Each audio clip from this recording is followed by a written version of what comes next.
Imagine you live in a country where the price of bread has increased tenfold in just a few weeks. A cup of coffee that used to cost $2 in the morning may now cost $20, then $50, then $200.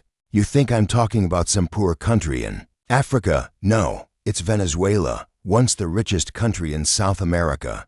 But why should we, those of us living in the U.S., care?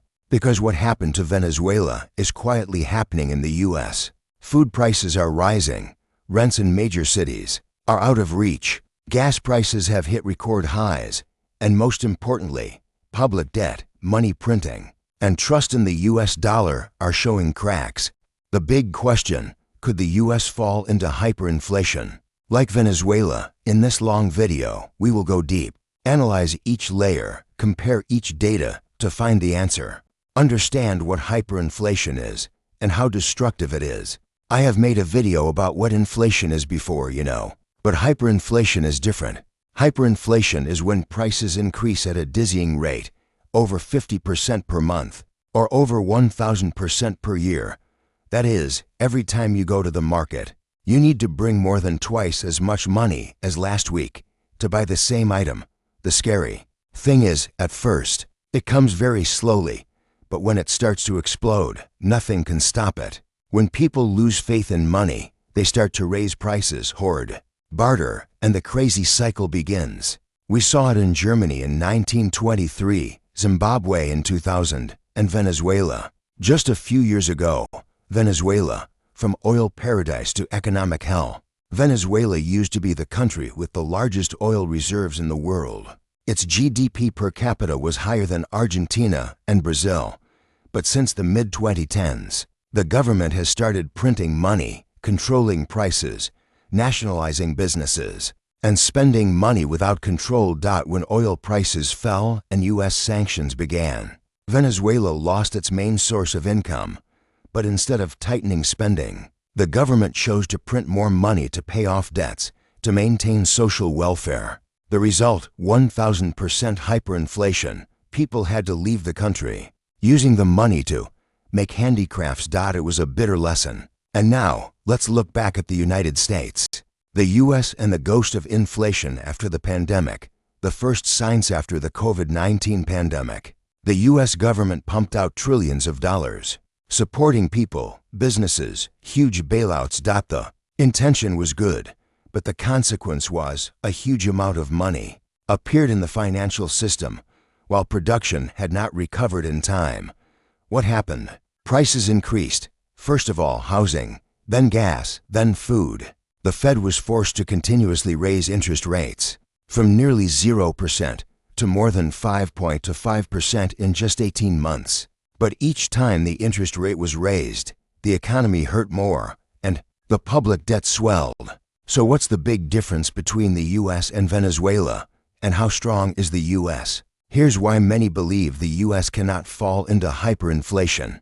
The Fed is independent, not controlled by the White House. The USD is the global reserve currency, accounting for more than 60% of foreign exchange reserves. The U.S. economy is still the world's leading engine. The legal, financial, and political systems are stable. Unlike Venezuela, where the government controls the central bank, abuses power, and has lost international trust. But is the U.S. really immunizable? Or is the trap looking forward? A warship can sink if it hits an iceberg. And that iceberg of the U.S. is public debt plus uncontrolled spending plus loss of confidence in the USD. If countries like China, Russia, Saudi Arabia refuse to use the USD for transactions, if central banks reduce their purchases of U.S. bonds, what happens? The U.S. government will be forced to raise interest rates higher or print more money to buy its own bonds. And that is the starting point of the hyperinflationary spiral.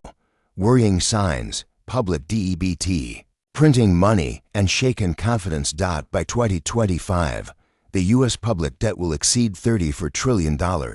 Evidence shows that annual interest payment may exceed the defense budget. Meanwhile, tax revenue cannot keep up. The government still spends heavily on defense, welfare, education, health care. Interest rates are rising, but the debt still has to be paid.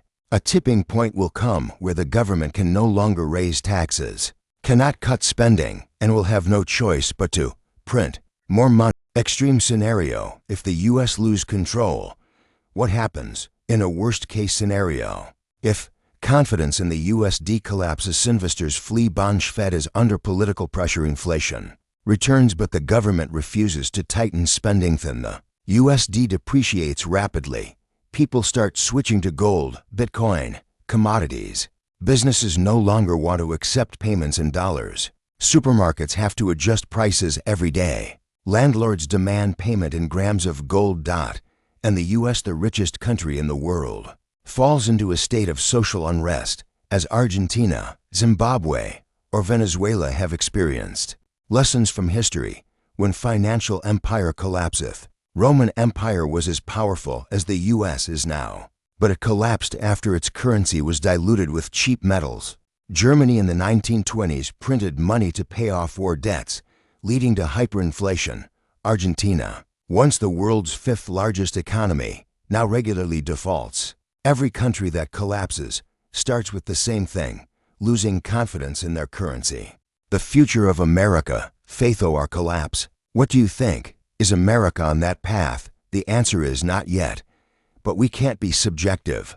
America still has a chance to save itself. If it cuts wasteful government spending, protects the independence of the Fed, maintains fiscal discipline, restores confidence in the dollar. Ultimately, hyperinflation is not just about money. It is about trust. Trust in money, in government, in the future. And I ask you a question: do you still believe in the dollar in 10 years? Share your thoughts in the comments, like, subscribe,